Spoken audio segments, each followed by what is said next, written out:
Καλησπέρα σας. Μετά το επεισόδιο 5 και τις βασίλισσες του φθινοπόρου, ήρθε η στιγμή να πάρει σειρά το επεισόδιο 6, στο οποίο θα παρακολουθήσουμε συναντήσεις με τις αντίστοιχες βασίλισσες του χειμώνα. Ένα επεισόδιο με αρκετές όμορφες φάσεις από κυνήγια που εκτελήχθηκαν τόσο στον περσινό όσο και στο φετινό χειμώνα. Εύχομαι σε όλους σας καλή θέαση και να το απολαύσετε όσο το απόλαυσα εγώ που έζησα τις φάσεις ζωντανά. Καλή θέαση.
Ξανά μαζί λοιπόν, προκειμένου να βιώσουμε παρέα την μαγεία που περικλείεται στις χειμερινές αναζητήσεις της απόλυτης βασίλισσας.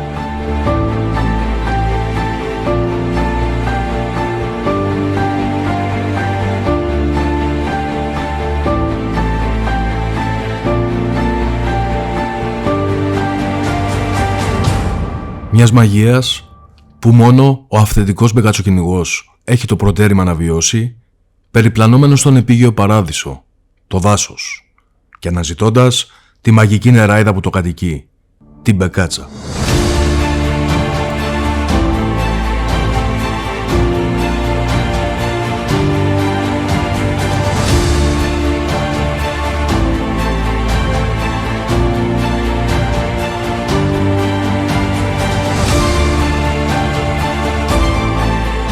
Με τη συντροφιά των δύο τετράποδων συνεργατών μου, του Μπος και του γιου του Ρέμου, θα ξεκινήσουμε κι εμείς τη δική μας περιπλάνηση, επιδιώκοντας να τη συναντήσουμε ξανά.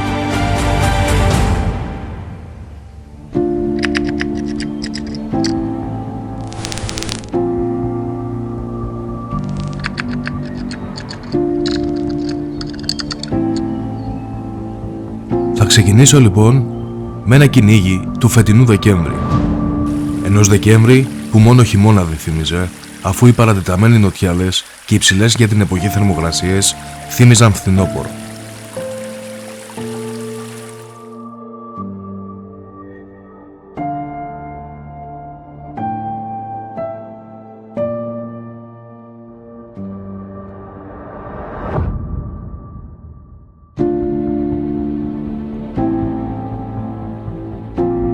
Η πρώτη αξιόλογη φάση αυτού του κυνηγίου ήρθε από το Ρέμο, ο οποίος φέρμαρε σε μια κοντινή απόσταση από εμένα, απόστασης 72 μέτρων.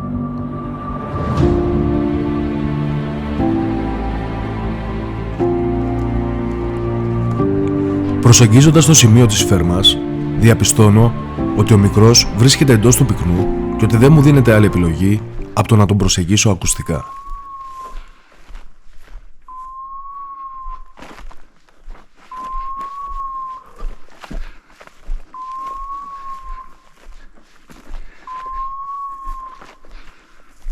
Ο Μπος, ακούγοντας τον μπίπερ του γιού του να ηχεί στη φέρμα, φτάνει στο σημείο προσπαθώντας, όπως και εγώ, να εντοπίσει τη θέση του.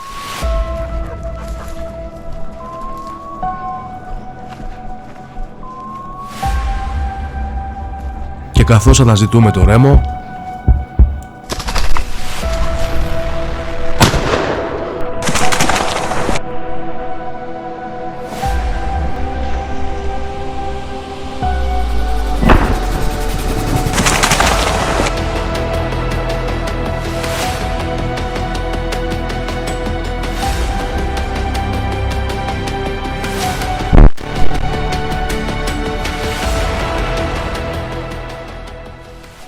Μπράβο ρε Ρέμο. άμυνά της ο ευνηδιασμός. Και ομολογώ πως το πέτυχε απόλυτα. Ενώ έψαχνα να δω προς τα που κοιτάζει ο Ρέμο προκειμένου να πάρω θέση, αυτή όχι απλά πέταξε, αλλά κινήθηκε και προς τα πάνω μου. Με αποτέλεσμα να αστοχήσω. Μου πήρε την κάμερα αυτή. Μπράβο Ρέμο, μπράβο. Όμως η πορεία της ήταν ξεκάθαρη και θα προσπαθήσουμε να την ξαναβρούμε. Σε ελάχιστο χρόνο, το μπίπερ του Μπος ηχεί στη φέρμα και κινούμε προς τα εκεί, αναρωτώμενος για το τι μπορεί να με περιμένει στη δεύτερη αναμέτρηση μαζί της.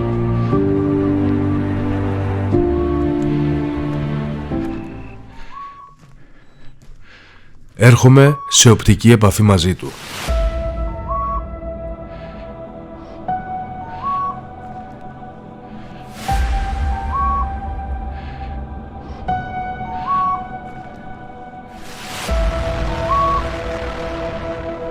Και μόλις με αισθάνεται κοντά του, ξεκινά να λύσει το γρίφο των αναθυμιάσεων της μπεκάτσας, η οποία μετά την προηγούμενη φάση λογικά θα είναι ανήσυχη. Και καθώς προσπαθώ να ακολουθήσω τον Μπος στα πονταρίσματά του, το μπίπερ του Ρέμο ηχεί και αυτό στη φέρμα 10 με 15 μέτρα προς την πορεία που κινείται ο πατέρας του. Λογικά, το ποδάρωμα της μπεκάτσας θα έχει σταματήσει στη θέση που φερμάρει ο Ρέμο.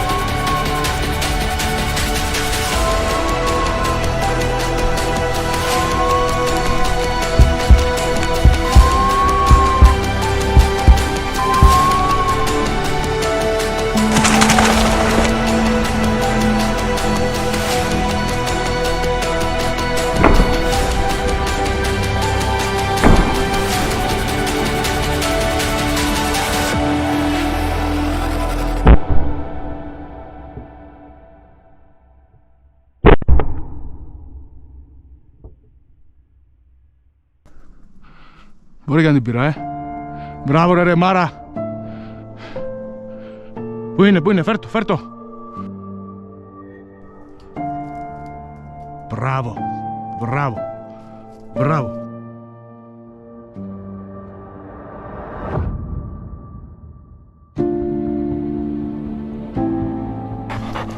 Είναι φασιερή. Μπράβο.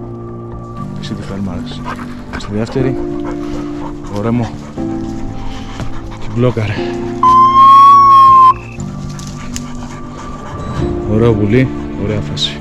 Ο λόγος που επέλεξα να μπει αυτή η φάση σε αυτό το επεισόδιο δεν ήταν τόσο η αξία της από πλευράς θεάματος, όσο από πλευράς διδάγματος. Πρώτη συνάντηση στο καθαρό, ευθυνδιασμός και αστοχία.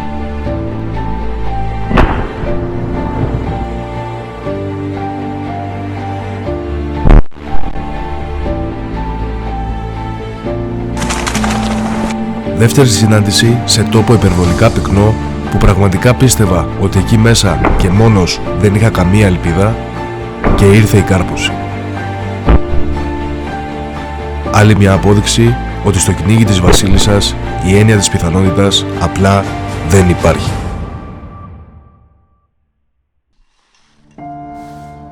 Πατέρας και γιος συνεχίζουν την προσπάθεια αναζήτησης της επόμενης βασίλισσας του τόπου.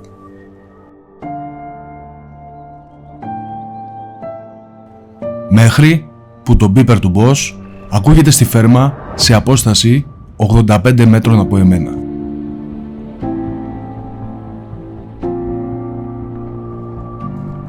Γεμάτος λαχτάρα, κινούμε προς τη φέρμα προσδοκώντας σε μία εύκολη αναμέτρηση μαζί της.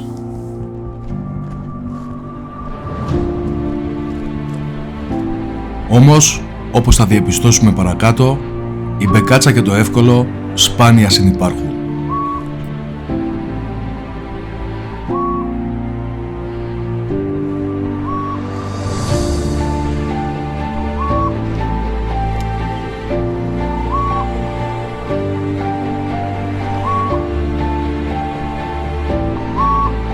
Έρχομαι σε οπτική επαφή με τον σκύλο.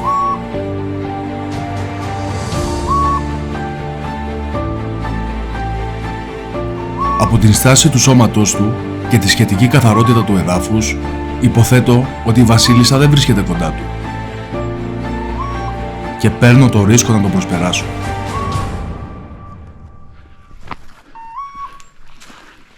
Ο Boss, γνωρίζοντας πολύ καλύτερα από εμένα που βρίσκεται η μπεκάτσα, μόλις περνάω μπροστά του, ξεκινάει να επιλύσει άλλον έναν γρίφο αναθυμιάσεών της.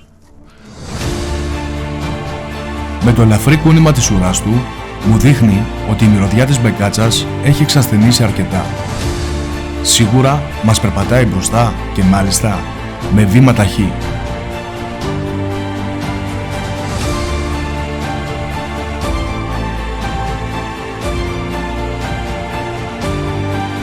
Μετά από λίγο, στο σημείο φτάνει και ο Ρέμο, ο οποίος, μπαίνοντας στον κόνο των αναθυμιάσεων της μπεκάτσας, παγώνει στιγμιαία.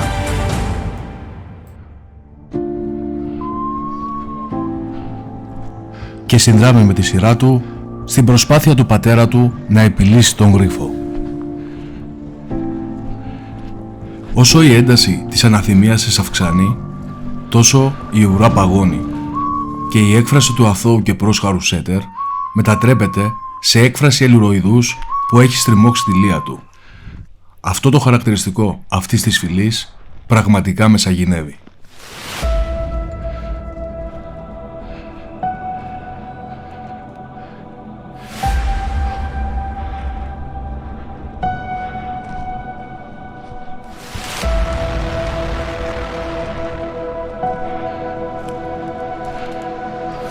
Ο πατέρας από αριστερά και ο γιος από δεξιά προσεγγίζουν επιφυλακτικά την πηγή των αναθυμιάσεων.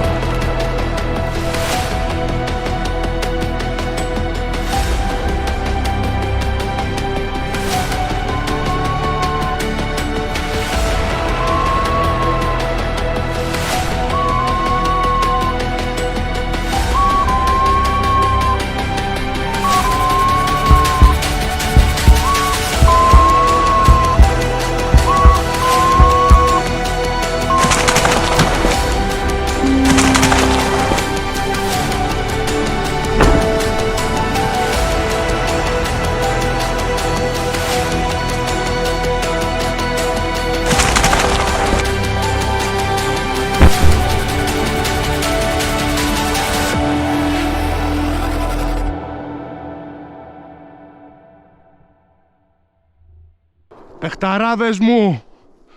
Παιχταράδες μου! Μπράβο και στα δύο μου! Μπράβο ρε αγόρια, μπράβο! Μαζεύουμε και τα φυσίκια μας. Έλα ρε, θα τη φέρει κανείς? Έλα ρε μου, μπράβο ρε μου! Έλα, έλα! Μπράβο, έλα, φέρ' το! Μπράβο ρε μου! Μπράβο ρε μου! Έλα ρε μου! Έλα ρε μου, φέρ' το! Μεγάλο πουλί. Μεγάλο πουλί. Μετά από μια άψογη παρακολούθηση από τον boss που ξεκίνησε, ήρθε και ο Ρέμο. Πω ότι θα έχω γράψει φανταστικά πονταρίσματα, φανταστική παρακολούθηση μέχρι το τελικό μπλοκάρισμα που κατέληξε στην κάρπωσή μας, μια υπέροχη κάρποση. Τέλεια, συνεχίζουμε. Όπως ανέφερα στην αρχή του επεισοδίου, Οι συνθήκες του φετινού χειμώνα, τουλάχιστον μέχρι τις αρχές του νέου έτους που φτιάχνω την ταινία, είναι φθινοπορεινές. Για τον λόγο αυτό, συνέχεια θα πάρουν κάποια περσινά μου κυνήγια της αντίστοιχης περίοδου για να θυμηθούμε τη μαγεία του κυνηγιού της Βασίλισσας σε πραγματικές συνθήκες χειμώνα.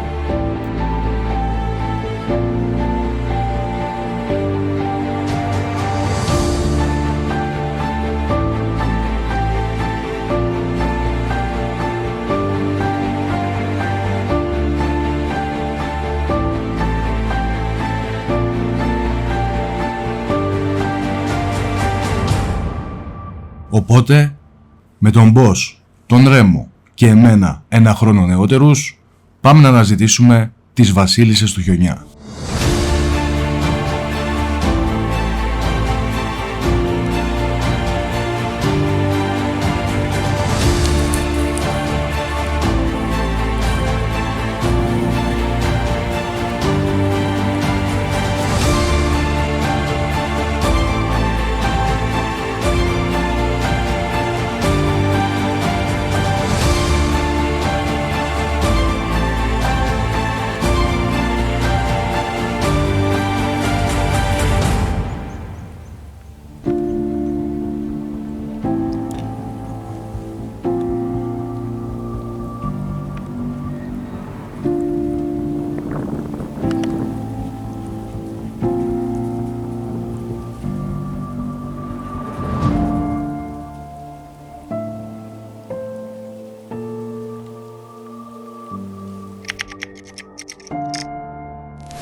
Χιόνι της προηγούμενης βραδιάς, το οποίο έλειωνε σταδιακά στα προσήλια σημεία του τόπου.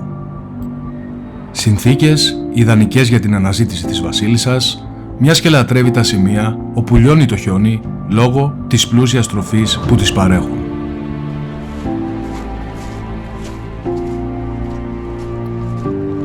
Η πρώτη και μοναδική συνάντηση μαζί της στο συγκεκριμένο κυνηγί ήρθε από τον μόλις 18 μηνών τότε Ρέμο.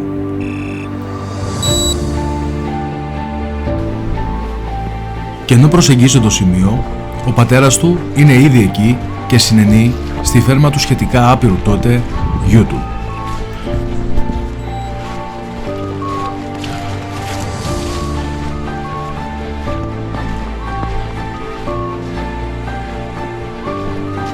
Οι σκύλοι φαίνονται αμυδρά εντός του πυκνού και με μπροστάρι το Ρέμο και τον Boss σε συνένεση δείχνουν προς τα αριστερά μου.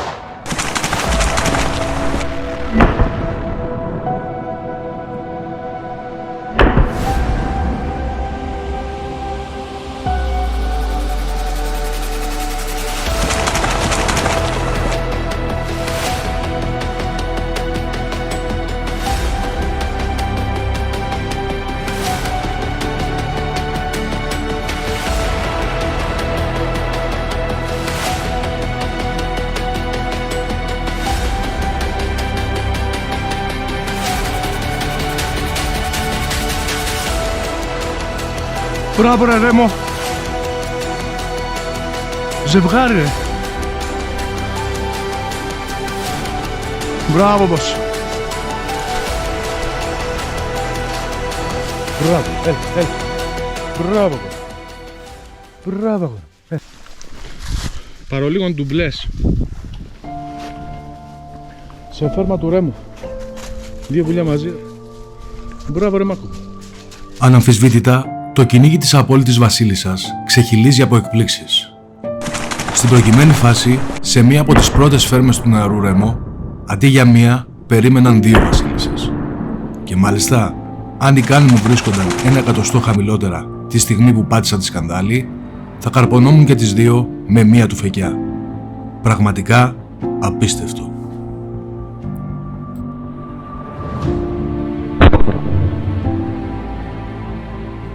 Οι βροχές των επόμενων ημερών τράβηξαν εντελώς το χιόνι και έτσι στο επόμενό μου κυνήγι επέλεξα να αναζητήσω τη Βασίλισσα σε βιότοπο που τον συνέθεταν Πουρνάρι και Πεύκο.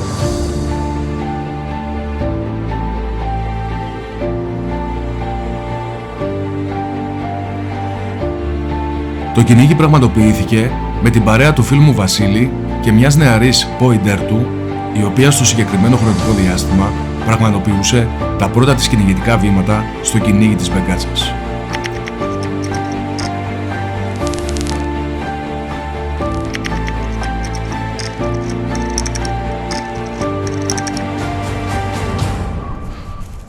Η πρώτη Βασίλισσα του τόπου μας περίμενε σε απόσταση λίγων μέτρων από το αυτοκίνητο και η συνάντηση μαζί της επιτεύχθηκε από τον Boss.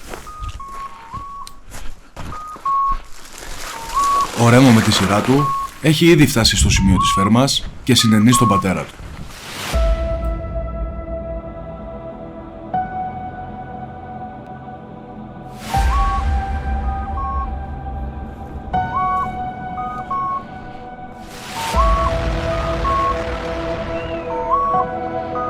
Από κάτω βλέπεις, Μπιλί? Από κάτω βλέπεις?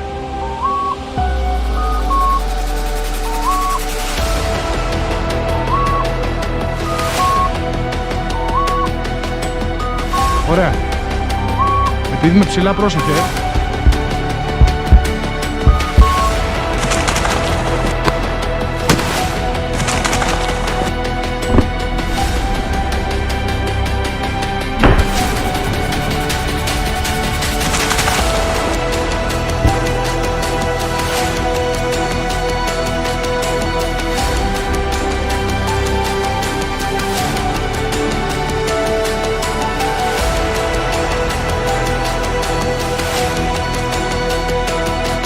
Όχι. Είσαι από την είδα. Δεν σου βγήκε καλά. Το άγαρμο ξεπέταγμα της μπεκάτσας από την άπειρη ποιντερίνα μας ευνηδίασε και τους δύο, με αποτέλεσμα να αστοχήσουμε. Όμως είδαμε την πορεία της και προς αυτήν ακούστηκε η επόμενη φέρμα του Boss. Έρχομαι σε επαφή μαζί του και τον αντικρίζω να είναι ο μισός χωμένος μέσα στο πουρνάρι. Και βλέποντας προς τα που δείχνει, αποφασίζω να το κυκλώσω.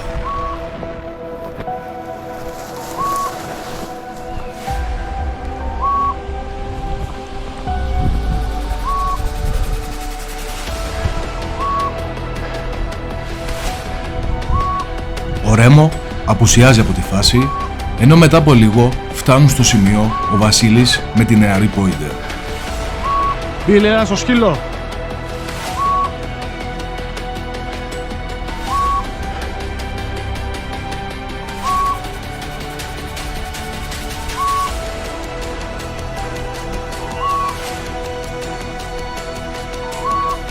Κάτω είμαι. Το ξέρω, γι' αυτό ήρθα από εδώ. Άστη σκυλά το, άστη. Άστη μου. Η άπειρη σκυλίτσα κάνει ένα πέρασμα εντός του πουρναριού που φερμάρει ο Boss και δεν πετάει τίποτα.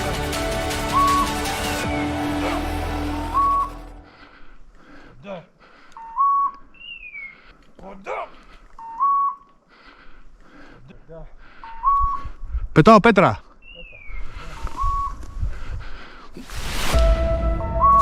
Πάλι δεν πετάει τίποτα και αρχίζω να προβληματίζομαι. Έλα ρε. Μέχρι που ο Βασίλης αποφασίζει να μπει μπροστά από τον Boss. Για μπες.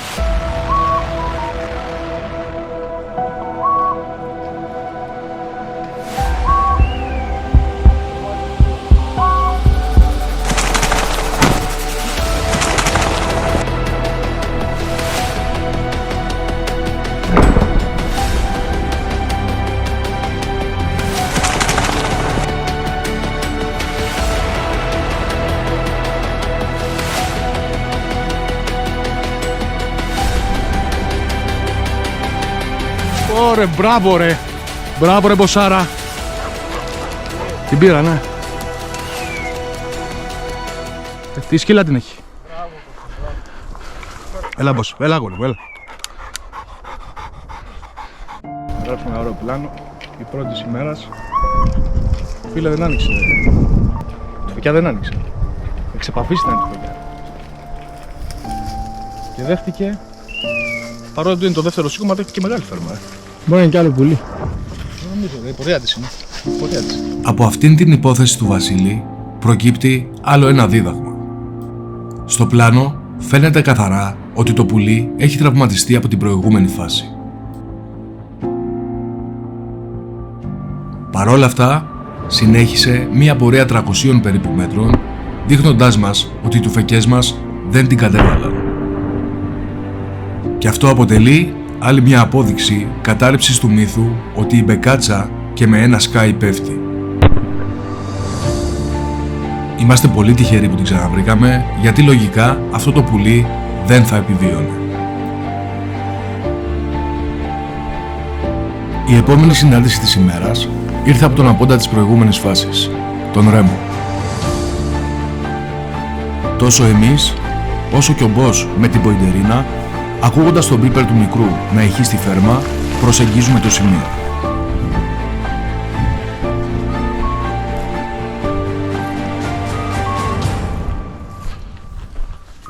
Ο Μπος συνενεί στη φέρμα του γιού του και εγώ με τη σειρά μου ίσα που καταφέρνω να τον διακρίνω μέσα στο πυκνό, ώστε να διαπιστώσω προς τα που δείχνει.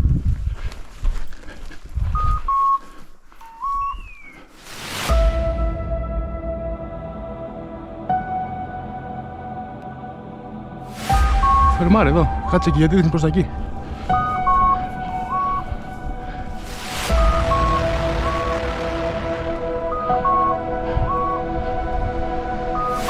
Έχεις πει το κοπεδίο.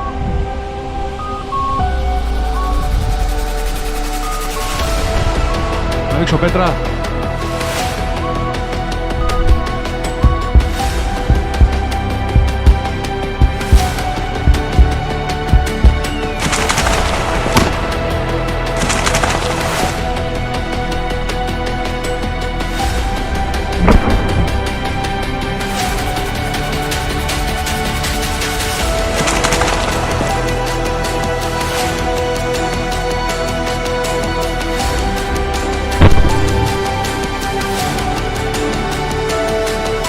Μπράβο Ρέμο! Μπράβο Ρέμο! Εδώ, έλα. Έλα Ρέμο. Έλα. Ρέμο, έλα. Μπράβο Ρέμο, έλα. Έλα γόρι μου, έλα. Μπράβο σου, έλα. Μπράβο σου, δικιά σου είναι. Τι πιο ωραίο συναίσθημα για έναν μπεκατσοκυνηγό από αυτό της κάρπωσης. Και ειδικά αν αυτή προέρχεται από ένα νεαρό του σκύλο 18 μόλις μηνών στην πρώτη κυνηγετική σεζόν της ζωής του. Μπράβο. Εντάξει, μπράβο. Το δεύτερο πουλάκι της ημέρας από μια ωραία φέρμα του Ρέμου. 2 μπεκατσούλες και συνεχίζουμε. Το κυνήγι με τον Βασίλη δεν τελείωσε εδώ. Μια φέρμα του Μπος σε απόσταση 123 μέτρων μας οδήγησε στην επόμενη συνάντηση της ημέρας.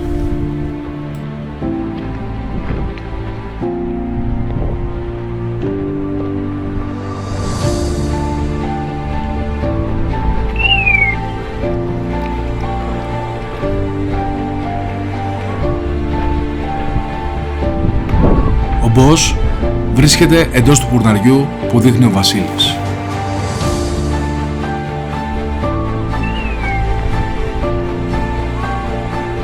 Και εγώ με τη σειρά μου προσπαθώ να πάρω την καλύτερη δυνατή θέση σε αυτά τα δεδομένα.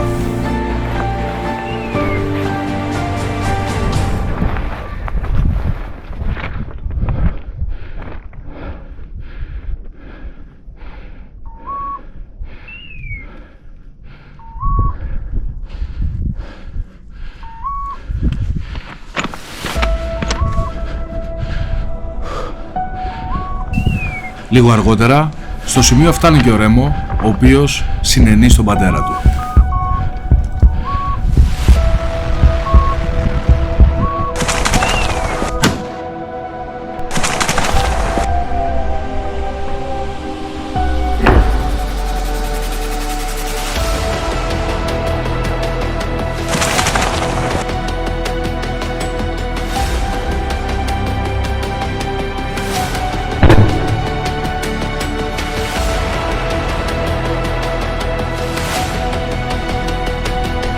Μπράβο, μποσάρα μου. Μπράβο, αγόρι μου. Άλλο ένα χορταστικό κυνήγι με τον Βασίλη έφτασε στο τέλος του. Και αυτό το χαμόγελο στο πρόσωπό του αποτελεί μια εικόνα που ισούται με 1000 λέξεις, εκφράζοντας τα συναισθήματα του μπεκατσοκυνηγού μετά την κάρπωση της απόλυτης βασίλισσας.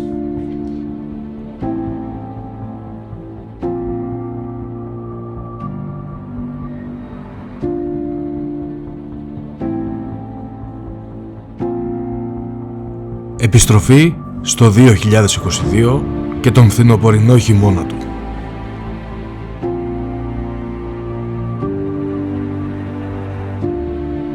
Σε ένα πραγματικά απολαυστικό κυνήγι που πραγματοποίησα παρέα με τον φίλο και εκδότη του περιοδικού Θηρευτής Δημήτρη και τον νεαρό σέντερ του ηλικίας 2,5 ετών Ζωρό.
Το κυνήγι ξεκίνησε με μία φέρμα του Bosch απόστασης 169 μέτρων. Φίλε, φερμάρι. Φερμάρι και έχει πάει και ο Ρέμο και του κάνει συνένεση. Φτάνοντας κοντά στη φέρμα, διαπιστώνουμε ότι οι σκύλοι βρίσκονται σε σημείο ιδιαίτερα πυκνό από απροσπέλαστα βάτα. Και αποφασίζουμε ο Δημήτρης να παραμείνει στο καθαρό και εγώ να πάω κοντά στους σκύλους.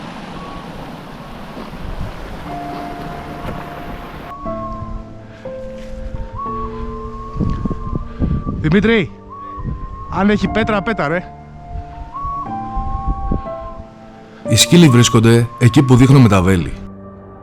Όμως τα βάτα είναι τόσο πυκνά και αρκετά ψηλά, με αποτέλεσμα να μην φαίνονται από τη θέση που βρίσκομαι.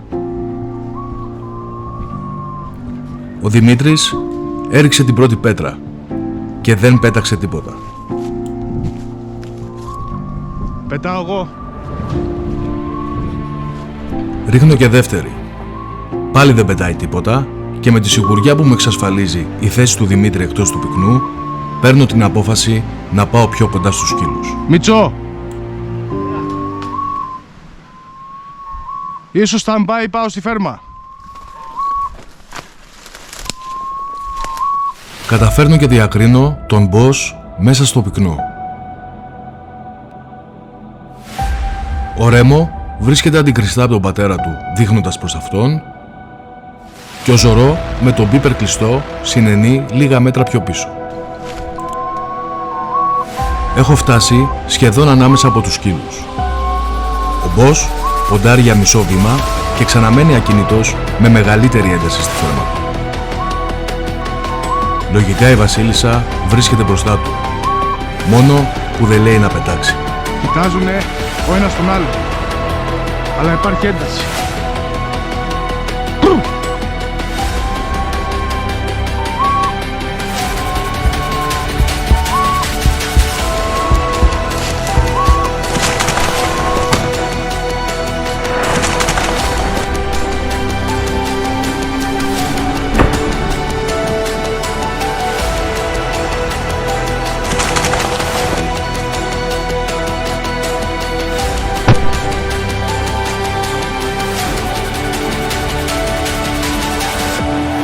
Ρε.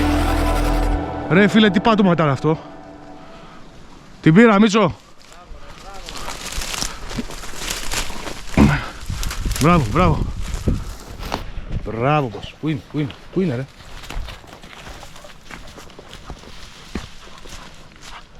Πού είναι? Κοίτα. Ο Μπος κάνει σούζες. Κάνει σούζες και δεν μπορεί να τη βρει. Έχει πέσει μες στα βάτα, ρε. Έλα δεις. Πού είναι, αγόρι μου, πού είναι? Πού είναι, ρε Μω? Πού έχει πέσει εδώ μέσα? Εδώ μέσα. Πού είναι, αγόρι? Πού είναι, Μπος? Ούτε εγώ δεν τη βλέπω. Πού είναι, πού είναι? Ρε Μω. Κοίτα, κοίτα. Δεν μπορεί να πάει το σκύλος, ρε. Ο καλύτερος Παναφορέας, ο κύριος Δρακουνιώτης. Τη βγάζει από τα βάτα. Το πρώτο πουλάκι της ημέρας. Μπράβο, Τζούμα. Είσαι μεγάλος θηρευτής. Η μέρα μας ξεκίνησε ωραία και συνεχίζουμε. Όντως, η μέρα ξεκίνησε ωραία. Και εξίσου ωραία ήταν και η συνέχεια της. Σε ελάχιστο χρόνο, το μπίπερ του Boss είχε ξανά στη φέρμα. Σε απόσταση μόλις 134 μέτρων από εκεί που συναντήσαμε την πρώτη βασίλισσα του τόπου. Προσεγγίζουμε τη φέρμα από διαφορετικές μεριές.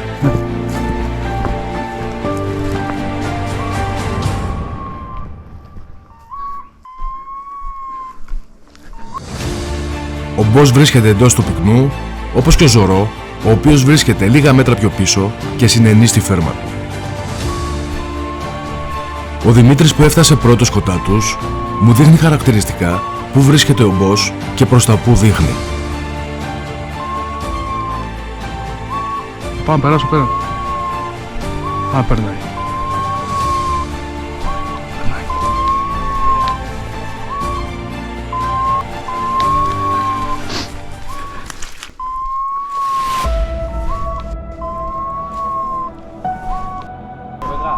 Πέτα, ναι.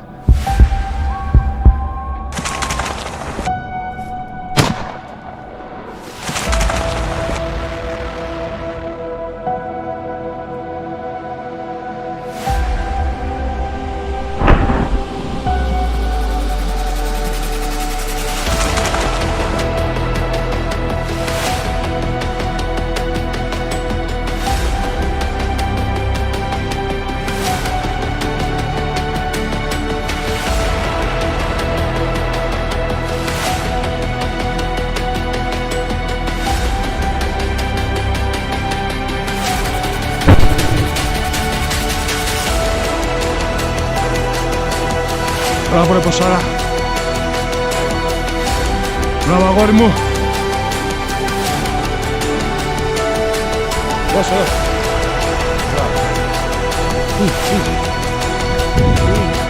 Πού είναι? Μπράβο Μπος. Το κυνήγι μας ξεκίνησε καλύτερα από ιδανικά. Φέρτο. Στα πρώτα 45 λεπτά είχαμε βιώσει 2 συναντήσεις όπου οι βασίλισσες ήταν δεκτικότατες τόσο στους σκύλους όσο και στους κυνηγούς. Και πραγματικά δυσκολευτήκαμε να πιστέψουμε στα αυτιά μας όταν λίγα μέτρα παρακάτω το μπίπερ του Boss ήχησε και πάλι στη φέρμα. Φτάνουμε στο σημείο που βρίσκεται ο σκύλος με τον Δημήτρη να έχει πάρει θέση απέναντι από τον Boss πίσω από το πυκνό. Εν τω μεταξύ, στο σημείο έχουν φτάσει και οι νεότεροι της παρέας, ο Ρέμο και ο Ζωρό, οι οποίοι συνενούν στη φέρμα του εμπειρότερου και κατά 2 χρόνια μεγαλύτερο από αυτούς, Boss. Ξαναρίχνω πέτρα. Είχαμε πραγματικά πολλή ώρα δίπλα και απέναντι από τον Boss. Είχαμε ρίξει ήδη 2 πέτρες και τίποτα δεν έλεγε να πετάξει. Ωραία, πιο πίσω, συνένεση κάνει. Σπάστε Boss. Του λέω να σπάσει τη φέρμα και με τη στάση του μου δείχνει πως έχω απόλυτα άδικο.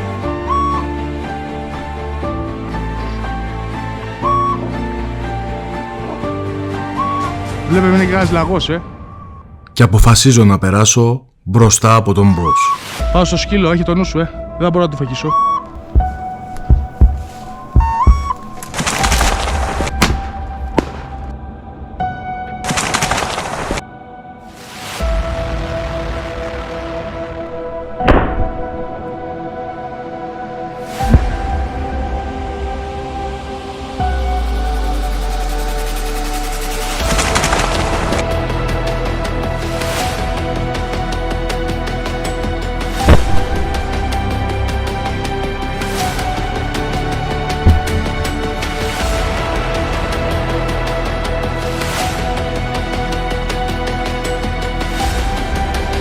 Μπράβο ρε μποσάρα μου. Μπράβο ρε μποσάρα μου. Φίλε, τώρα άμα δεις που έχεις σκαλώσει, Έχει μείνει πάνω, τη βλέπω ρε, και είναι και ζωντανή. Ενώ αφήσαμε την πεκάτσα για να τη βρει κάποιος από τους σκύλους, εμφανίζεται ο Ρέμο χωρίς το πορτοκαλί του γυλαίκο. Μου τα έχανε ο Σίζαρ, τώρα τα χάνει και ο Ρέμο. Μπράβο. Μπράβο. Το τρίτο πουλί της ημέρας, σε μια υπέροχη φάση από τον boss, και συνεχίζουμε. Ωραία φάση, πολύ ωραία φάση.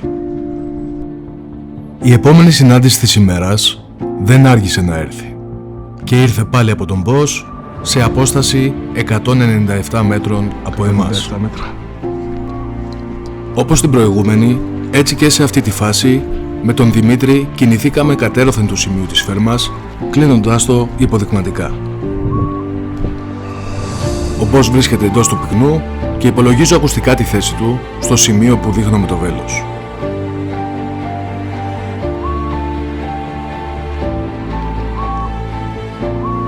Ρίχνω πέτρα.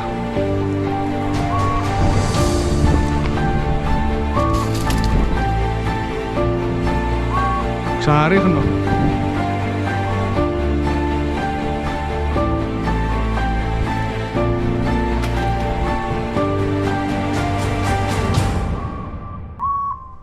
Οι νεότεροι Ρέμο και Ζωρό συνενούν και πάλι στον boss. Σε έναν boss που στο συγκεκριμένο κυνήγι συμπεριφερόταν σαν να έλεγε στους μικρούς: «Ελάτε να σας μάθω πώς πρέπει να κυνηγάτε την πεκάτσα». Δημήτρη, έχει το νου σου πάω στο σκύλο. Και αφού έριξα 2 πέτρες και ως συνήθως δεν πέταξε τίποτα, παίρνω την απόφαση να πάω και πάλι πιο κοντά στο σκύλο.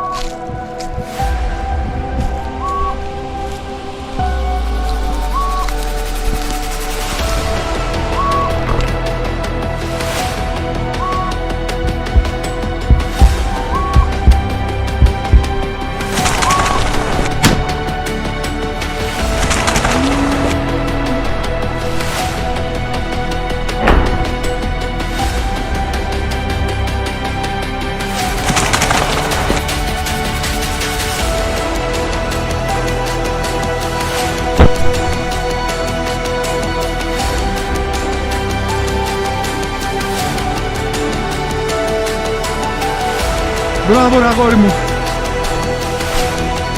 Ρε φίλε, τι έγινε τώρα. Έλα πως. Μπράβο αγόρι μου. Μπράβο. Έλα πως. Μεγάλο πουλί κιόλας. Το τέταρτο πουλί της ημέρας. Το τέταρτο. Κύριε Τζούμα, πολύ όμορφη ημέρα σήμερα. Από το πουθενά. Και δεν της φαίνονταν, Ναι, Δεν της φαίνονταν, κύριε. ξεκίνησε δειλά-δειλά ημέρα έτσι με μία-δύο συναντήσεις και εξελίχθηκε σε μια Και έχουμε όμορφη ημέρα. συναντήσει 4 ή 5 πουλιά και έχουμε καρποθεί τα 4. 4 πουλιά. Boss, boss, έλα εδώ. Και συνεχίζουμε. Μπράβο σου, δικιά σου. Έτσι πρέπει. Για να πάξει από το χέρι μου. Μπράβο, μπράβο. Όχι έτσι.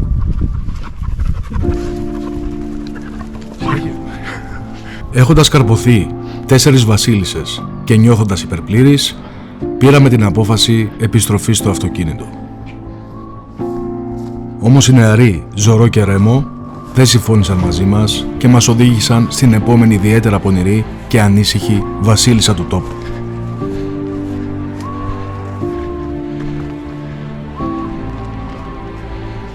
Ο Ρέμο φερμάρε εντός των ελάτων και ο Ζωρό λίγο δεξιότερα. Και εμείς με τη σειρά μας προσπαθούμε να προσεγγίσουμε τους σκύλους όσο περισσότερο γίνεται. Ο Μπος συνενεί στους μικρούς ακουστικά απ' έξω από το πυκνό, σαν να τους λέει: «Μετά από όσα σας έδειξα σήμερα, σας αφήνω μόνους σας για να δω τι θα καταφέρετε». Εγώ κινούμαι προς τη θέση του Ρέμο και ο Δημήτρης μένει κοντά στο σημείο που φερμάρει ο σκύλος του.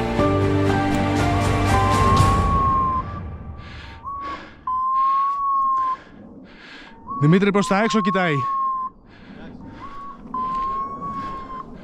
Επιχειρώ να κυκλώσω το σημείο που δείχνει ο Ρέμο, γνωρίζοντας ότι μετά το έλατο ακολουθεί καθαρό.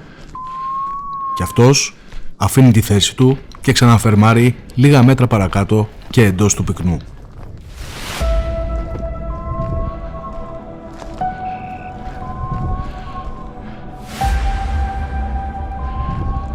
Αφού με τα σφυρίγματα δηλώνουμε τις θέσεις μας με τον Δημήτρη, ανεβαίνω ψηλότερα για να έχω καλύτερο οπτικό πεδίο.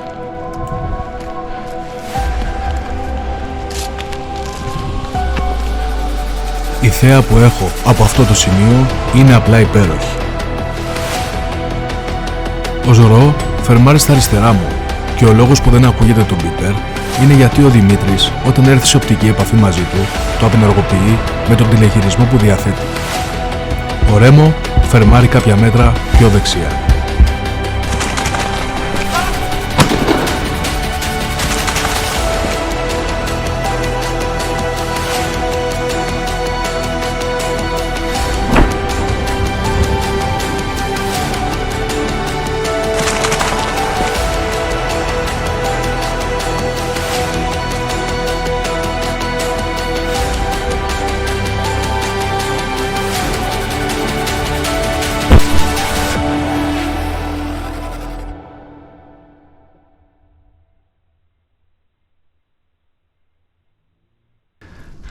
Μπράβο ρε Ρέμο. Την πήρα, ναι. Η συνεργασία των δύο νεαρών σκύλων λοιπόν μας οδήγησε στην πέμπτη κάρπωση της ημέρας. Κλείνοντας με μοναδικό τρόπο ένα υπέροχο κυνήγι και κατ' επέκταση το επεισόδιο 6 της σειράς με τα μάτια του μπεκατσοκυνηγού. Ρέμο, από το Ρέμο ξεκίνησε η φάση και ο Ζωρό την ξεκαθάρισε. Το πέμπτο πουλί της ημέρας. Από το πουθενά. Καλά πάει η μέρα σήμερα, κύριε Ρεπονιώτη. Πολύ ωραία, κύριε Τσούμα. Σήμερα είναι η μέρα χαράς, γιατί η απόλυτη Βασίλισσα έκανε αισθητή την παρουσία της εδώ στα όμορφα μέρη που κυνηγάμε. Η αλήθεια είναι αυτή. Άλλο ένα απολαυστικό κυνήγι τελείωσε με τον φίλο Δημήτρη. Πραγματικά ένα πολύ όμορφο κυνήγι, εδώ στα μέσα περίπου του Δεκέμβρη, με την καλή μας την παρέα, με τους φίλους μας. Και ένα κυνήγι της απόλυτης Βασίλισσας, από αυτά που πραγματικά χαίρεσαι και περιμένεις μια ολόκληρη χρονιά να τα ζήσεις, γιατί οι φάσεις ήταν χορταστικές, αρκετές. Βέβαια στο συγκεκριμένο κυνήγι είχαμε μεγάλα ποσοστά κάρπωσης. Πόσες ήταν? Βρήκαμε 6-7 πουλιά και καρποθήκαμε Και τα 5. καταφέραμε να πάρουμε μαζί μας τις 5. Μια καταπληκτική μέρα. Μια μέρα που έτσι δίνει χαρά στους λάτρεις αυτού του φημισμένου θηράματος. Σε μια δύσκολη χρονιά, το γνωρίζουμε όλοι, κατά τόπους κάποιες συναντήσεις, υπάρχουν κάποιες μέρες καλές, κάποιες μέρες που δεν έχουν δώσει έτσι τις κατάλληλες συναντήσεις στα σκυλιά μας. Να ευελπιστούμε και η συνέχεια να είναι καλή μέχρι το τέλος της χρονιάς. Θέλω να πω ένα μεγάλο μπράβο στους σκύλους του Γιάννη του Τζούμα, αρχικά στο Μπος και στον Ρέμο, στο γιο του, το Ρέμο. Και στο Ζωρό, όλοι οι σκύλοι είχαν συμμετοχή. Ο Μπος είναι ένα εξαιρετικό μπεκατσόσκυλο, με μεγάλη έτσι, προσέγγιση, με πολύ καλή προσέγγιση απέναντι στο θύραμα, πολύ προσεκτικός. Μπορώ να πω ότι τις γεννάει τις μπεκάτσες, εκεί που λες ότι δεν υπάρχει τόπος, ο Μπος καταφέρνει και μας δείχνει πουλιά τα οποία μας δίνουν χαρά και κάνουν έτσι το κυνήγι μας πιο καταπληκτικό. Θα συμφωνήσω εν μέρει, Δημήτρη, σε αυτό. Πιστεύω ότι η διαφορά του από τα άλλα δύο σκυλιά που κυνηγήσαμε, γιατί πιστεύω ότι ήταν εισάξια η συνεισφορά του, όλες τις φάσεις ήταν όλοι οι σκύλοι μέσα, είναι η διαφορά στην ηλικία. Είναι 2 χρόνια, 2,5 μεγαλύτερος από τα υπόλοιπα σκυλιά και αυτά τα 2,5 χρόνια είναι το παραπάνω λιθαράκι που ένα καλό μπεκατσόσκυλο το κάνει ακόμα καλύτερο. Πιστεύω ότι είναι καθαρά θέμα εμπειρίας. Πέρασα υπέροχα και οι 3 σκύλοι είχαν συνεισφορά πολύ σημαντική στο κυνήγι μας. Το αποτέλεσμα τα λέει όλα και μακάρι, εύχομαι σε όλους τους φίλους, η συνέχεια της σεζόν να είναι ανάλογη με πολλές και χορταστικές συναντήσεις και η κάρπωση έρχεται. Αυτός ο σκοπός δεν είναι κάρπωση. Ακριβώς. Να χαιρετήσουμε λοιπόν όλα τα μέλη της αγαπημένης μας ομάδας, Μπεκάλτσα η απόλυτη βασίλισσα, και να δώσουμε τους χαιρετισμούς μας από τη μία άκρη της Ελλάδος μέχρι την άλλη. Και μιας και το επεισόδιο θα δημοσιευθεί στις αρχές του καινούριου χρόνου, καλή χρονιά με υγεία και καλό υπόλοιπο τη σεζόν του κυνηγίου της αγαπημένης μας απόλυτης βασίλισσας. Καλή χρονιά λοιπόν και από εμένα, υγεία, ασφάλεια και μια χρονιά καλύτερη σε όλα τα επίπεδα της ζωής μας.